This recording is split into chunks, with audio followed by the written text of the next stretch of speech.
Bonjour Patrick, je viens d'arriver à Gignac. Je suis à plus de 3000 km de mon Tour de France. On est vendredi, il est à peu près 3h30 de l'après-midi, il fait 40 degrés. Et tu viens de me poser la question pourquoi j'ai fait ce Tour de France. Eh bien, il y a beaucoup d'éléments qui peuvent arriver dans ma réponse. L'élément principal, c'est que les interviews que j'ai commencé à faire, elles sont essentiellement basées sur des gens qui sont en Bretagne et qui montrent que des Bretons se sont libérés. Alors, c'est pas mal, mais en fait, on montre des restaurateurs, des boulangers, mais le mouvement des libérés ne se passe pas que en Bretagne et il ne concerne pas que le milieu de la restauration. Le mouvement des libérés et la libération de la sécurité sociale concernent tous les secteurs d'activité, tous les métiers et toutes les régions de France. Donc c'est pas une révolte de quelques huluberlus d'une petite région ou d'une petite caste professionnelle, c'est la révolution du peuple français. Il fallait le montrer, puisque les médias traditionnels, ceux qui sont subventionnés, ne le montrent pas.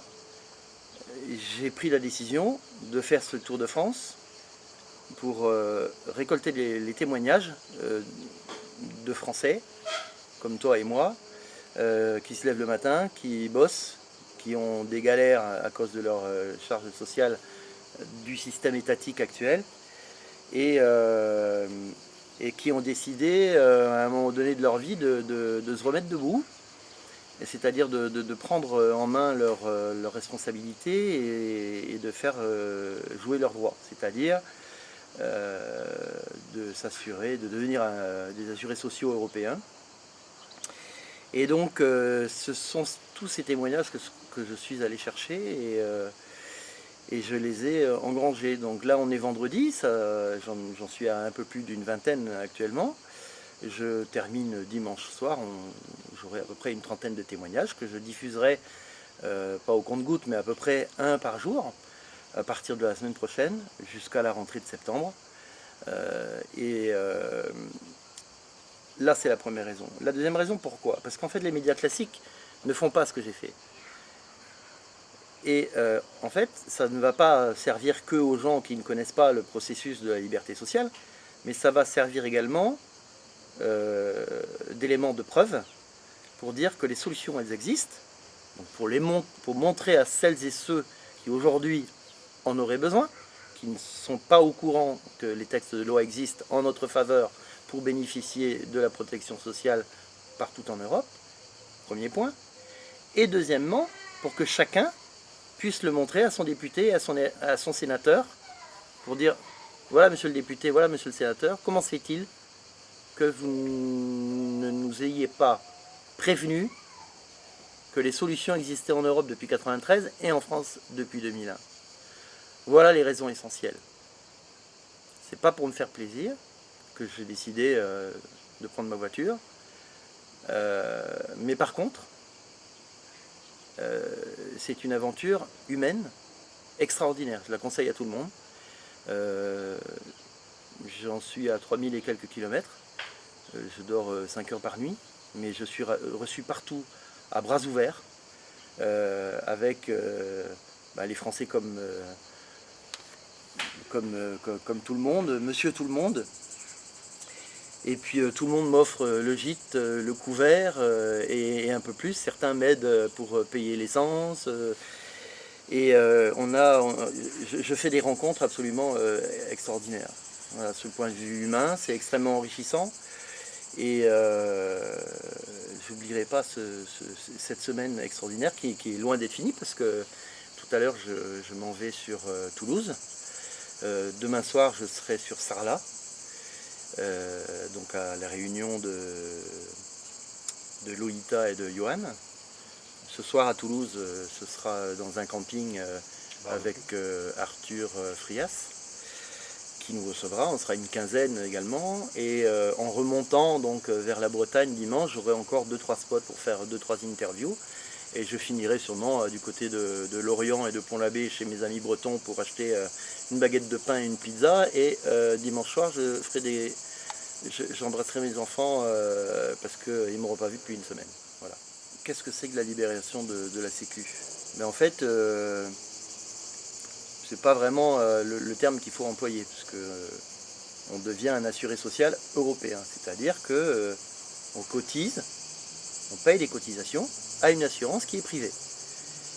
C'est-à-dire qu'on utilise les textes de loi de 93 et de 2001 qui sont en notre faveur, que les diverses gouvernements qui se sont succédés depuis ont ordonné aux tribunaux des affaires de sécurité sociale de ne pas en tenir compte, de ne pas tenir compte de ces lois pour qu'on soit obligé d'être affilié au RSI, à la CPAM, à l'URSSAF ou à la MSA. Donc il y avait aussi ce message-là qu'il fallait passer, c'est-à-dire qu'il y a encore énormément de gens qui ne savent pas qu'on n'est pas obligé d'être assujetti à ces fameuses charges sociales soi-disant obligatoires en France. Donc il y avait aussi ce message-là à faire passer. Pourquoi? Parce qu'actuellement, on est dans une période économique glaciaire. On a rarement vu une telle période comme celle-ci. On a 150 entreprises qui ferment par jour, et malheureusement 2 ou 3 chefs d'entreprise de ces 150 entreprises qui finissent au bout d'une corde. Cette situation est intolérable, humainement parlant, mais elle est encore plus intolérable parce que, en règle générale, ces entreprises ferment à cause de ce qu'on appelle la sécurité sociale ou des caisses de sécurité sociale. Alors, il faut savoir que pour bien intégrer tout ça, il faut venir aux réunions qui sont faites, soit des conférences du mouvement délibéré. Le mouvement délibéré fait appel à des conférenciers, notamment un des plus connus, c'est Claude Reichmann. Et le mouvement délibéré fait également ce qu'on appelle des micro-réunions. C'est très simple, hein, pour faire une micro-réunion, il suffit de pousser les tables du restaurant ou de mettre quelques chaises dans un petit bistrot, de faire appel à un libéré de la région, de dire ben voilà, dans 15 jours, on fait une petite réunion pour vous expliquer et pour vous informer, non pas pour vous inciter, mais pour vous expliquer vos droits et vous informer sur vos droits, que vous pouvez sortir de la mouise dans laquelle vous êtes actuellement au niveau de la trésorerie et de tous les problèmes que vous avez avec les caisses qui vous assignent au tribunal parce que vous n'avez pas payé une mise en demeure ou une ordonnance, etc. C'est vital. Aujourd'hui, c'est vital pour la France. Je pèse mes mots. La France, que j'ai eu l'occasion maintes et maintes fois de traverser d'ouest en est, du nord au sud, en voiture, en train, et même parfois de survoler la France par très beau temps, je peux te dire que la France est un pays absolument magnifique. La France est courageuse, la France est riche, la France se lève tôt, travaille, elle a des idées, elle est exceptionnelle, on vit dans un pays qui est exceptionnel, mais les gouvernements successifs ne nous écoutent pas et ne font pas le boulot pour lequel on les a, soi-disant, élus. Donc il faut à un moment donné que d'autres personnes le fassent. Qui sont ces personnes? C'est le peuple. Le peuple, c'est qui? Ce sont les gens qui travaillent. Ça peut être les gens qui sont non salariés, les petits chefs d'entreprise, ou les gens qui sont salariés. Pourquoi? Parce que l'ensemble de la catégorie, la lutte des classes, ça n'existe plus. Hein. Ça appartenait aux 68 arts qui faisaient partie du Parti communiste. Enfin bref, peu importe, mais la lutte des classes, ça n'existe plus. Celui qui travaille aujourd'hui, c'est lui qui fait vivre le pays. Quand on le réduit à la limite de l'état de l'esclavage, on ne peut pas enrichir un pays alors que notre pays est absolument magnifique. Je pèse mes mots, la France est un pays magnifique, elle a un genou à terre et le mouvement délibéré, dans cette période économique glaciaire, a démarré a construit une petite boule de neige qui petit à petit, cette boule de neige elle grossit, et comme on est dans une période glaciaire, la boule de neige elle n'est pas en train de fondre, au contraire, elle grossit énormément. Ça veut dire que le peuple est en train de reprendre le pouvoir parce que les hommes politiques qui sont aujourd'hui au pouvoir, mais peu importe, hein, ceux d'avant sont les mêmes, je dirais à peu près depuis 1973, soi-disant ils sont là pour nous aider, ils n'ont rien fait, et ben nous on le fait. Et on apporte les réponses à des questions existentielles et des questions vitales. Il est parfois question de vie ou de mort. J'ai interviewé hier quelqu'un qui m'a dit « Si je ne m'étais pas libéré de la sécurité sociale française en devenant un assuré social européen, j'aurais foutu la clé sous la porte et j'aurais mis 36 salariés au chômage. » Il s'est donc libéré, il a sauvé sa peau, il a sauvé sa boîte et il a gardé 36 emplois. Il faut qu'on vienne, il faut qu'un homme politique vienne me dire devant moi, entre quatre yeux, n'importe où, hein, que j'ai tort. Je n'ai pas de haine contre les hommes politiques. Ah oui. Je veux qu'ils prennent leurs responsabilités. Nous, en tout cas, on n'a plus le temps d'attendre. Donc, nous prenons nos responsabilités. Nous voulons vivre debout. Nous voulons vivre comme des hommes et des femmes debout. Le dessinateur Charb, qui est mort en début de cette année, assassiné, a donné une interview dans Le Monde il y a à peu près 2 ans et demi. Il disait la chose suivante: je préfère mourir debout que de vivre à genoux. Bon, c'est vrai, ok. Ben, moi, je préfère vivre debout que de mourir à genoux. Et aujourd'hui, il y a beaucoup de gens qui sont à genoux et qui sont prêts à mourir. Donc, par dignité humaine, il est de notre devoir, chacun, qu'on réussisse à se mettre debout. Je dis bien réussir, parce que c'est pas facile. C'est pas facile de bien faire les choses. Mais si on se met tous à se mettre debout, si on se met tous debout, on va tous soulever la France et on va la remettre au niveau où elle devait être. Voilà Patrick.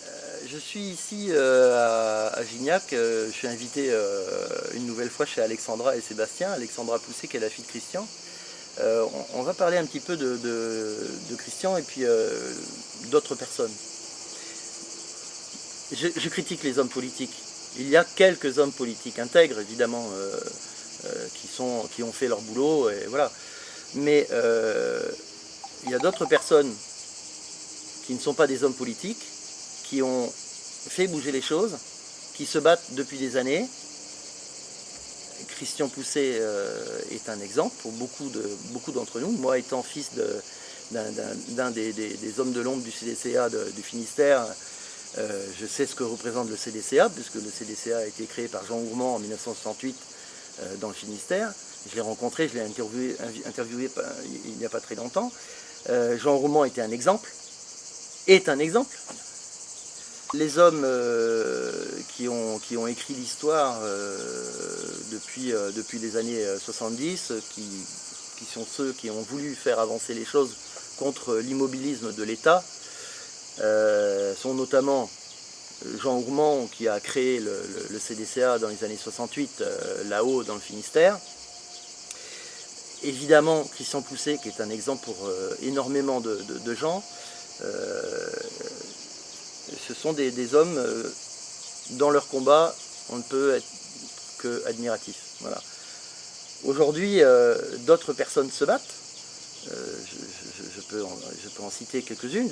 Je citerai notamment Laurent C, qui lui a eu le courage d'écrire sa libération d'abord sur un blog, puis ensuite d'en faire un livre, qui a eu du mal à être édité, parce qu'il faut savoir que son éditeur que je connais m'a expliqué qu'ils ont eu des pressions. Donc voilà, c'est des gens qui sont des exemples et qui montrent la voie. Et évidemment, je citerai Claude Reichmann, qui a créé le MLPS en 1991, qui se bat tous les jours. Il n'y a pas d'autre mot, hein, il se bat tous les jours. C'est un exemple pour beaucoup de personnes. Et j'ai la très grande fierté d'être devenu son ami. Pas pour en tirer une certaine gloriole, mais tout simplement parce qu'en fait, je crois qu'on c'était peut-être écrit, et puis à un certain moment, le destin fait qu'on rencontre des personnes avec qui on accroche. Et si c'était écrit, eh bien, ma foi, c'était écrit à l'encre sympathique. Parce que on a en commun cet amour de la liberté,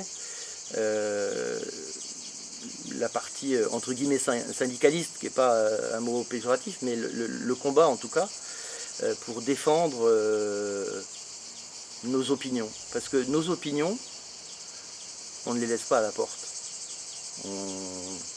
Je cite la chanson de Jacques Dutronc, hein, l'opportuniste. J'ai retourné ma veste, tellement j'ai retourné ma veste qu'elle craque de tous les côtés. Bon, bah, chez les exemples que je viens de citer, la veste elle craque pas parce qu'on a une ligne de conduite et alors soit on est des doudingues, ce que je ne pense pas du tout, soit on sait qu'on a raison et on ira jusqu'au bout. Et en l'occurrence c'est le cas en ce qui concerne Claude, c'est mon cas également. J'avais peut-être besoin d'un os à ronger, hein. En ce qui me concerne, le combat est relativement jeune, puisque ça fait 8 ou 9 mois que je fonce. Et il faut bien comprendre pourquoi je suis en train de foncer. C'est-à-dire que vous voyez ma petite tranche là devant la caméra, mais moi on m'a déclaré la guerre. On m'a déclaré la guerre. C'est-à-dire que quand on m'a demandé mes charges sociales en fin 2014, on m'a demandé une régule pour 2013 qui était impayable par rapport à mon bilan, parce que j'allais encore défoncer mon bilan et je ne pouvais pas aller voir mon banquier avec un bilan comme ça. Et j'ai demandé des explications. Et quand j'ai demandé des explications à la femme que j'avais au bout du téléphone, cette dame ne fait que son métier, je ne lui en veux pas personnellement, elle me dit, bah, écoutez, si vous tombez malade, vous aurez tant, et puis vous devez continuer à payer vos cotisations. Je dis, mais madame, vous êtes intelligente, vous me donnez moins que ce que vous me demandez de payer. Elle me dit, mais ça ne me concerne pas. Elle m'a pas dit, je m'en fous, elle m'a dit, je n'en ai rien à faire, ou quelque chose comme ça.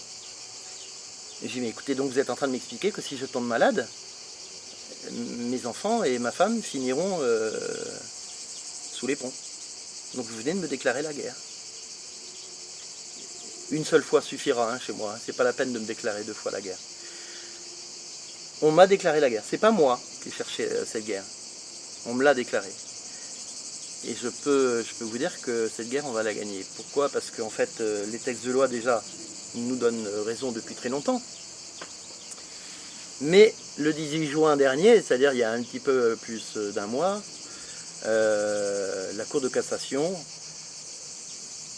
a mis une amende à un couple qui était à la MSA, qui ne payait pas ses cotisations. Mais au-delà de cette première lecture, ce qu'il faut comprendre, c'est que pour la première fois,